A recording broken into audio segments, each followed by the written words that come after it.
Dios ve la verdad, pero no la dice cuando quiere. De León Tolstoy. En la ciudad de Vladimir vivía un joven comerciante llamado Aksenov. Tenía 3 tiendas y una casa. Era un hombre apuesto, de cabellos rizados. Tenía un carácter muy alegre y se le consideraba como el primer cantor de la ciudad. En sus años mozos había bebido mucho y cuando se emborrachaba solía alborotar, pero desde que se había casado no bebía casi nunca y era muy raro verlo borracho. Un día, Aksenov iba a ir a una fiesta de Nizhny. Al despedirse de su mujer, ésta le dijo: «Iván Dmitrievich, no vayas. He tenido un mal sueño relacionado contigo». «¿Es que temes que me vaya de juerga?», replicó Aksenov echándose a reír. «No sé lo que temo, pero he tenido un mal sueño. Soñé que venías de la ciudad y en cuanto te quitaste el gorro, vi que tenías el pelo blanco». «Eso significa abundancia. Si logro hacer un buen negocio, te traeré buenos regalos». Tras de esto, Aksenov se despidió de su familia y se fue. Cuando hubo recorrido la mitad del camino, se encontró con un comerciante conocido, y ambos se detuvieron para pernoctar. Después de tomar el té, fueron a acostarse en 2 habitaciones contiguas. Aksenov no solía dormir mucho. Se despertó cuando aún era de noche, y para hacer el viaje con la fresca, llamó al cochero y le ordenó enganchar los caballos. Después arregló las cuentas con el posadero y se fue. Ya había dejado atrás 40 verstas cuando se detuvo para dar pienso a los caballos. Descansó un rato en el zaguán de la posada y a la hora de comer pidió un samovar. Luego sacó la guitarra y empezó a tocar. Pero de pronto llegó un troika con cascabeles. Se apearon de ella 2 soldados y un oficial que se acercó a Aksenov y le preguntó quién era y de dónde venía. Ésta respondió la verdad a todas las preguntas y hasta invitó a su interlocutor a tomar una taza de té. Pero él continuó haciendo preguntas. ¿Dónde había pasado aquella noche? ¿Había dormido solo o con algún compañero? ¿Había visto a este de madrugada? ¿Por qué se había marchado tan temprano de la posada? Aksenov se sorprendió de que le preguntaran todo aquello.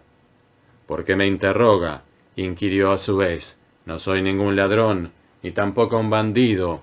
Mi viaje se debe a unos asuntos particulares». «Soy jefe de policía, y te pregunto todo esto porque encontraron degollado al comerciante con el que pasaste la noche», replicó el oficial.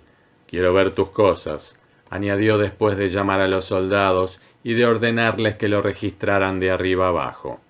Entraron en la posada y revolvieron las cosas de la maleta y del saco de viaje de Aksenov. De pronto, el jefe de policía encontró un cuchillo en el saco. «¿De quién es esto?», exclamó. Aksenov se horrorizó al ver que habían sacado un cuchillo ensangrentado de sus cosas. «¿Por qué está manchado de sangre?», preguntó el jefe de policía. Aksenov apenas pudo balbucir lo siguiente.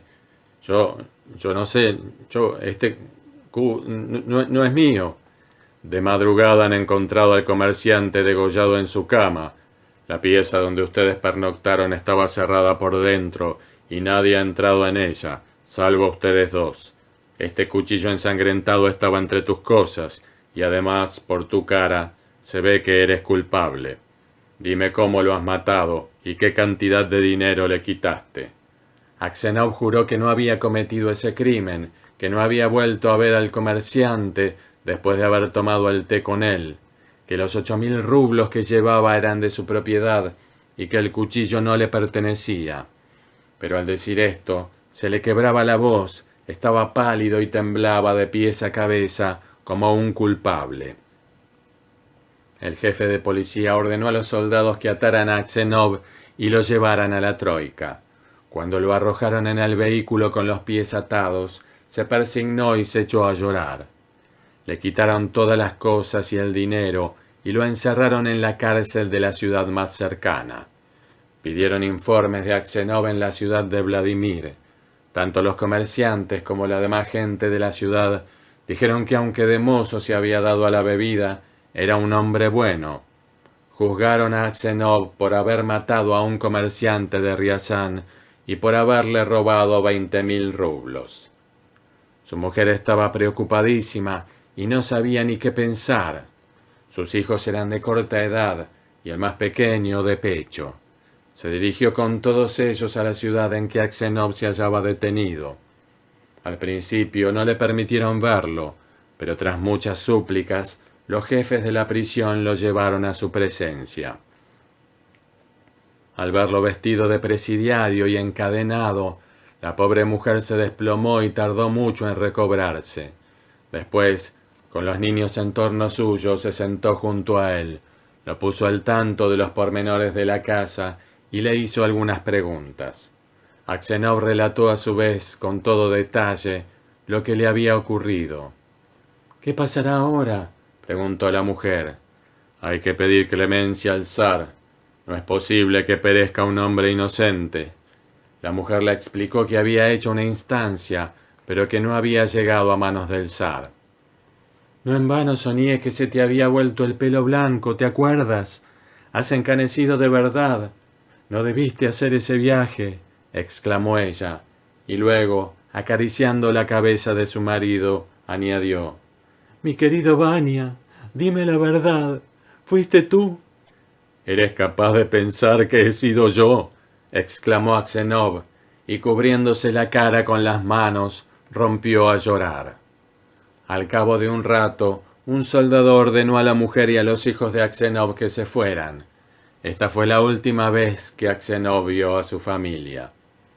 Posteriormente recordó la conversación que había sostenido con su mujer y que también ella había sospechado de él, y se dijo: «Por lo visto, nadie, excepto Dios, puede saber la verdad. Solo a Él hay que rogarle, y solo de Él esperar misericordia». Desde entonces dejó de presentar solicitudes y de tener esperanzas. Se limitó a rogar a Dios. Lo condenaron a ser azotado y a trabajos forzados. Cuando le cicatrizaron las heridas de la paliza, fue deportado a Siberia en compañía de otros presos. Vivió 26 años en Siberia. Los cabellos se le tornaron blancos como la nieve y le creció una barba larga, rala y canosa. Su alegría se disipó por completo. Andaba lentamente y muy encorvado y hablaba poco.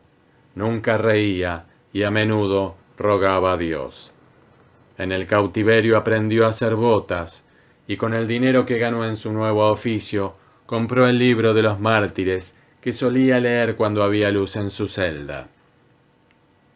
Los días festivos iba a la iglesia de la prisión, leía el libro de los apóstoles y cantaba en el coro. Su voz se había conservado bastante bien. Los jefes de la prisión querían a Aksenov por su carácter tranquilo. Sus compañeros lo llamaban abuelito y hombre de Dios. Cuando querían pedir algo a los jefes, lo mandaban como representante, y si surgía alguna pelea entre ellos, acudían a él para que pusiera paz. Aksenov no recibía cartas de su casa e ignoraba si su mujer y sus hijos vivían.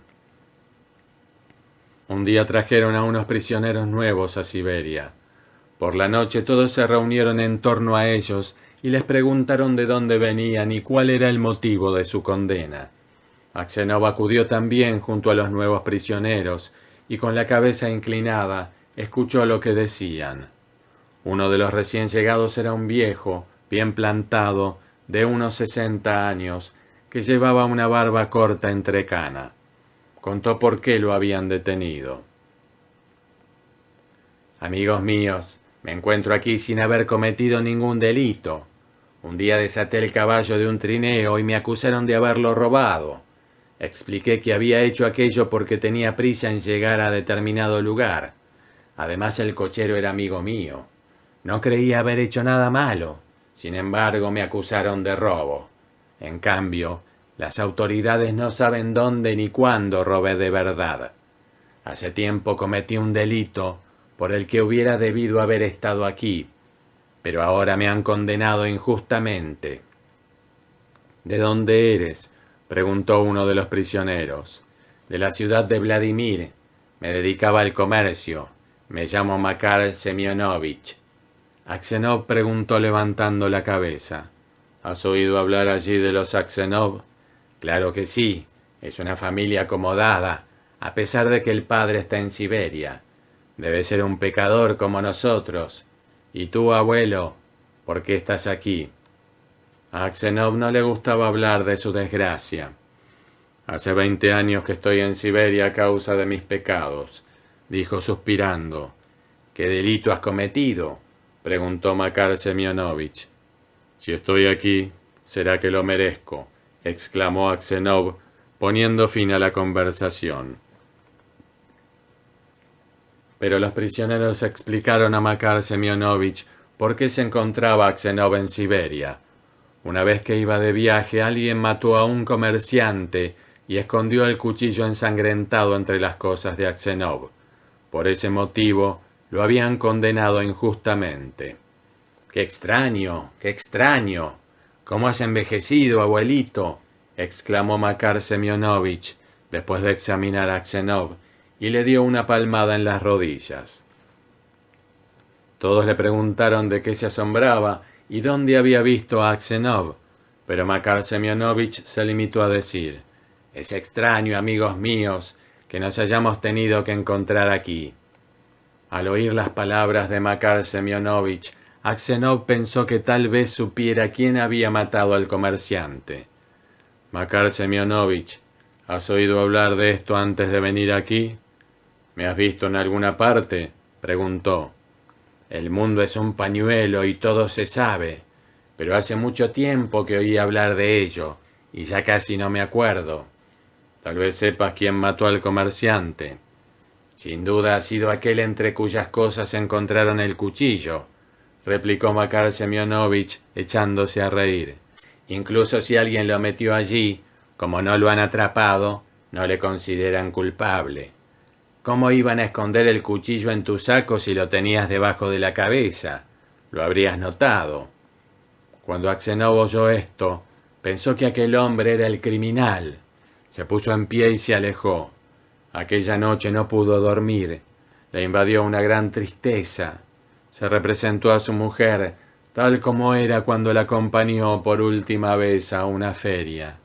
La veía como si estuviese ante él, veía su cara y sus ojos, y oía sus palabras y su risa. Después se imaginó a sus hijos cómo eran entonces, pequeños aún, uno vestido con una chaqueta y el otro junto al pecho de su madre. Recordó los tiempos en que fuera joven y alegre, y el día en que hablaba sentado en el balcón de la posada, tocando la guitarra, y vinieron a detenerle. Recordó cómo lo azotaron y le pareció volver a ver al verdugo, a la gente que estaba alrededor, a los presos. Se le representó toda su vida durante aquellos 26 años hasta llegar a viejo.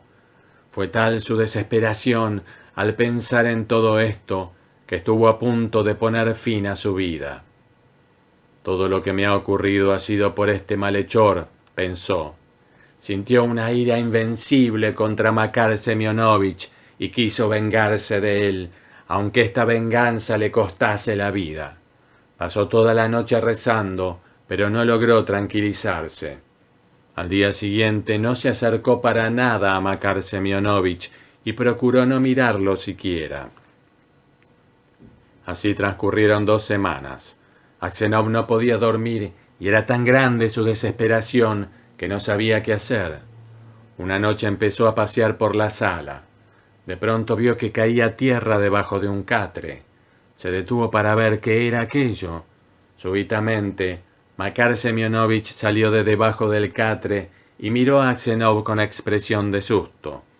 Este quiso alejarse, pero Makar Semyonovich, tomándole de la mano, le contó que había socavado un paso debajo de los muros y que todos los días, cuando lo llevaban a trabajar, sacaba la tierra metida en las botas.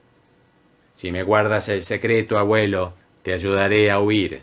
Si me denuncias, me azotarán, pero tampoco te vas a librar tú, porque te mataré». Viendo ante sí al hombre que le había hecho tanto daño, Aksenov tembló de pies a cabeza. Invadido por la ira, se soltó de un tirón y exclamó: «No tengo por qué huir. ni tampoco tienes por qué matarme. Hace mucho que lo hiciste. Y en cuanto a lo que preparas, lo diré o no lo diré, según Dios me dé a entender. Al día siguiente, cuando sacaron a los presos a trabajar, los soldados se dieron cuenta de que Makar Semyonovich llevaba tierra en las cañas de las botas. Después de una serie de búsquedas, encontraron el subterráneo que había hecho. Llegó el jefe de la prisión para interrogar a los presos. Todos se negaron a hablar. Los que sabían que era Makar Semyonovich no lo delataron porque les constaba que lo azotarían hasta dejarlo medio muerto. Entonces el jefe de la prisión se dirigió a Aksenov. Sabía que era veraz. «Abuelo, tú eres un hombre justo. Dime quién ha cavado el subterráneo, como si estuvieras ante Dios». Makar Semyonovich miraba al jefe de la prisión como si tal cosa. No se volvió siquiera hacia Aksenov. A éste le temblaron las manos y los labios. Durante largo rato no pudo pronunciar ni una sola palabra. ¿Por qué no delatarle cuando él me ha perdido? Que pague por todo lo que me ha hecho sufrir.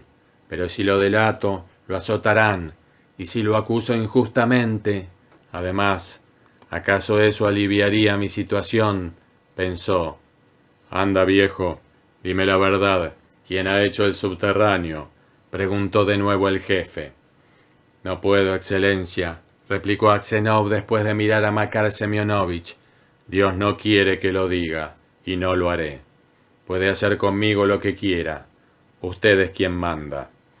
A pesar de las reiteradas insistencias del jefe, Aksenov no dijo nada más, y no se enteraron de quién había cavado el subterráneo.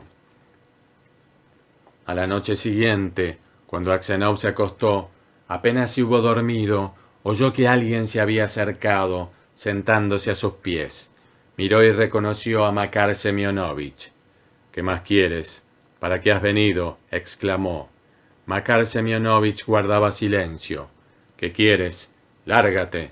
Si no te vas, llamaré al soldado», insistió Aksenov incorporándose. Makar Semyonovich se acercó a Aksenov y le dijo en un susurro: «Iván Dmitrievich, perdóname». «¿Qué tengo que perdonarte?». «Fui yo quien mató al comerciante y quien metió el cuchillo entre tus cosas. Iba a matarte a ti también, pero oí ruido fuera. Entonces oculté el cuchillo en tu saco y salí por la ventana». Aksenov no supo qué decir. Makar Semyonovich se puso en pie e inclinándose hasta tocar el suelo exclamó: «Iván Dmitrievich, perdóname, perdóname, por Dios. Confesaré que maté al comerciante y te pondrán en libertad. Podrás volver a tu casa». «Qué fácil es hablar. ¿Dónde quieres que vaya ahora? Mi mujer ha muerto probablemente, y mis hijos me habrán olvidado. No tengo a dónde ir». Sin cambiar de postura, Makar Semyonovich golpeaba el suelo con la cabeza, repitiendo: «Iván Dmitrievich, perdóname. Me fue más fácil soportar los azotes cuando me pegaron que mirarte en este momento. Por si es poco, te apiadaste de mí y no me has delatado. Perdóname en nombre de Cristo. Perdóname a mí, que soy un malhechor». Makar Semyonovich se echó a llorar. Al oír sus sollozos, también Aksenov se deshizo en lágrimas. «Dios te perdonará. Tal vez yo sea 100 veces peor que tú», dijo. Repentinamente, un gran bienestar invadió su alma. Dejó de añorar su casa. Ya no sentía deseos de salir de la prisión. Solo esperaba que llegase su último momento. Makar Semyonovich no hizo caso a Aksenov y confesó su crimen. Pero cuando llegó la orden de libertad, Aksenov había muerto ya.